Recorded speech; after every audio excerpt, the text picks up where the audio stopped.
আসসালামু আলাইকুম। এটি হচ্ছে স্যামসাং গ্যালাক্সি M21।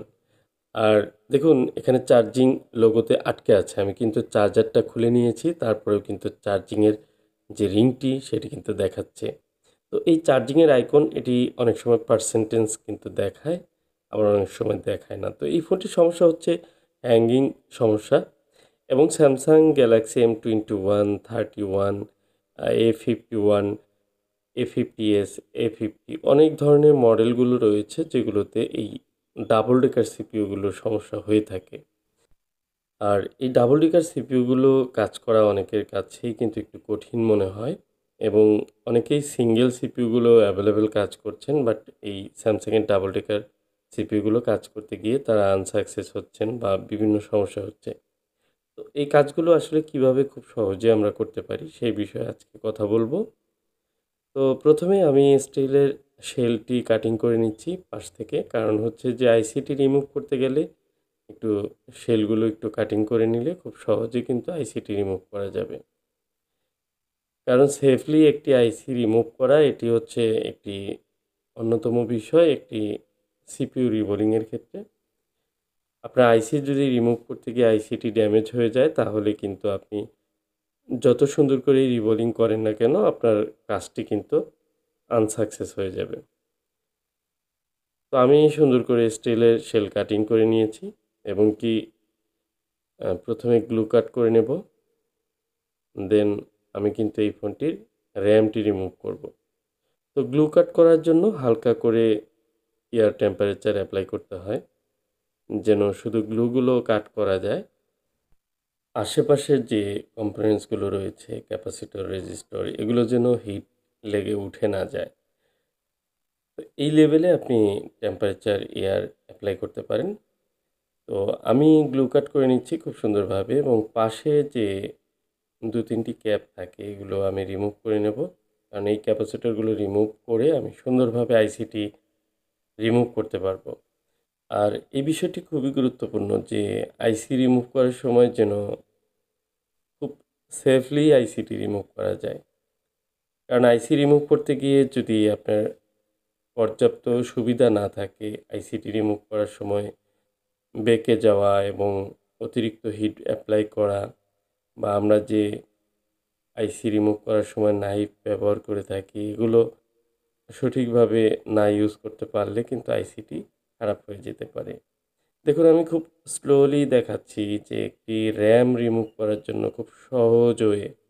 আমি কিন্তু খুবই স্মুথলি কিন্তু র্যামটি রিমুভ করার চেষ্টা করছি এবং মেল্ট হয়ে আইসিটি যখন বলগুলো একদম গলে যাবে খুব ইজিলি আইসিটি রিমুভ হচ্ছে দেখুন, খুব ইজি।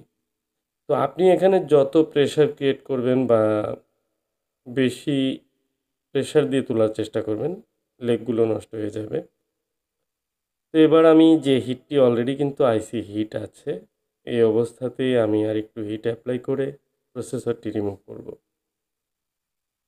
তো দেখুন এখন আমি প্রসেসরটি রিমুভ করছি এবং ঠিক একইভাবে খুব স্মুথলি কিন্তু প্রসেসর রিমুভ করে নিলাম। এবার স্টেপ বাই স্টেপ ক্লিন করতে হবে। ক্লিনিং প্রসেস আমরা সবাই জানি। তবে একটি গুরুত্বপূর্ণ বিষয় হচ্ছে যে ডাবল ডেকার সিপিইউর ক্ষেত্রে আমরা যে সিলিন্ডারটি ক্লিন করি সেটি অনেক কষ্টকর হয়ে যায়। আর সেটি অনেক সহজেই কিন্তু করা যায়। সেই বিষয়টি আজকে আলোচনা করব। আর এবার আমি পিসিবি বোর্ডটি ক্লিন করে নেব। গুরুত্বপূর্ণ একটি তথ্য দিয়ে রাখি, এই ডাবল ডেকার M21 বা এই টাইপের ফোনগুলোতে দেখবেন পাশে একটি ডিসপ্লে আইসি আছে। তো এই আইসিটি কিন্তু অনেক সময় এই রিবোলিংয়ের সময় খারাপ হয়ে যায়। বলগুলো সমস্যা হয়ে যায়। সেই আইসিটি রিমুভ করে আবার নতুন করে বল করে দিলেই কিন্তু প্রবলেমটি সলভ হয়ে যায়। হয়তো আপনি ডাবল ডেকার প্রসেসর, র্যাম এগুলো সব সুন্দরভাবে রিবোলিং করে ইনস্টল করেছেন কিন্তু ফোনটি লেখা, লাইট কোনো কিছু দেখতে পাচ্ছেন না। কিন্তু ফোনটি অন হচ্ছে। সেক্ষেত্রে আই চার্জার লাগানোর পর আমরা কিন্তু এই বিষয়গুলো বুঝতে পারি যে ফোনটি অন হচ্ছে কি হচ্ছে না। যদি মনে হয় যে গ্রাফিক্স আসছে না, তাহলে কিন্তু আপনার এই আইসিটি রিমুভ করে আবার রিবোলিং করে লাগালেই গ্রাফিক্স চলে আসবে। তো অনেক সময় এই আইসিগুলো রিমুভ করতে হয় না, ঠিকঠাক মতো আসে, লেখা লাইট চলে আসে, কোনো সমস্যা হয় না। কিন্তু অনেক ক্ষেত্রে রিবোলিং করার সময় হিট লাগার কারণে কিন্তু এই সমস্যাটা হতে পারে। বিষয়টি আমি জানিয়ে রাখলাম। তো মাদারবোর্ড ক্লিনিংয়ের ক্ষেত্রে আমরা কিন্তু খুব ধীরে সুস্থে ধৈর্য সহকারে এই মাদারবোর্ডগুলো ক্লিন করব। এবং দেখুন, মাদারবোর্ড ক্লিন করার সময়ও অনেক এনসি লাইনগুলো কিন্তু উঠে আসে। ভয়ের কোনো কারণ নেই। যদি অতিরিক্ত প্রেসারে কোনো লাইন না ওঠে, তো এই লাইনগুলো অনেক সময় দেখা যায় পরিষ্কার করার সময় উঠে যায়। তো সেগুলো একেবারেই এনসি লাইন জন্যই উঠে। মেইন কোনো লাইন উঠে গেলে, যেগুলো প্রয়োজনীয়, সেগুলো উঠে গেলে আমরা কিন্তু বুঝতে পারি।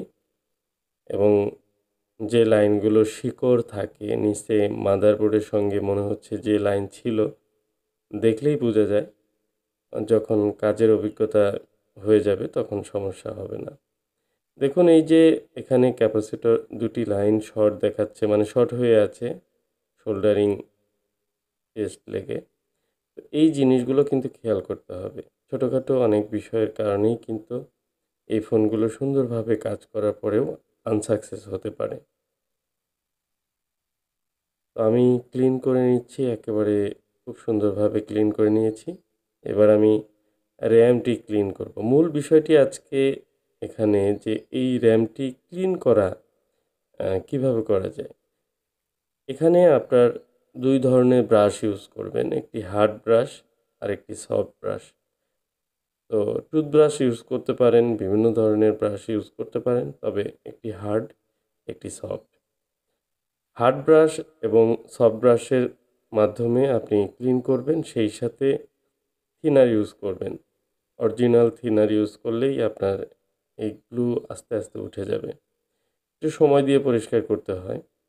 এরপর আমি ফিলিং করে নিলাম আমি হচ্ছে পিপিডির মাধ্যমে।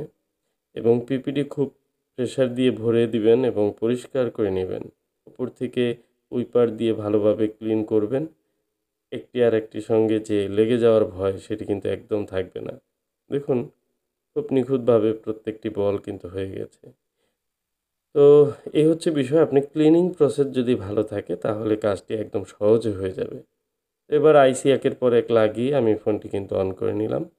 তো ফোনটি আগে লোগো এসে দাঁড়িয়ে থাকতো, এখন দেখি সেকেন্ড লোগো চলে আসছে অলরেডি। আর স্যামসাংয়ের এগুলো কমন রোগ, এগুলো কাজগুলোই প্রায় শেষের দিকে, কারণ একসময় অনেক এই কাজগুলো হয়েছে। তো এখনও পর্যন্ত অনেক কাজই করি। তো যা হোক, ভিডিও ভালো লাগলে লাইক, কমেন্ট, শেয়ার করে যাবেন। আজকের মতো এই পর্যন্তই। সবাই ভালো থাকুন, সুস্থ থাকুন। আসসালামু আলাইকুম।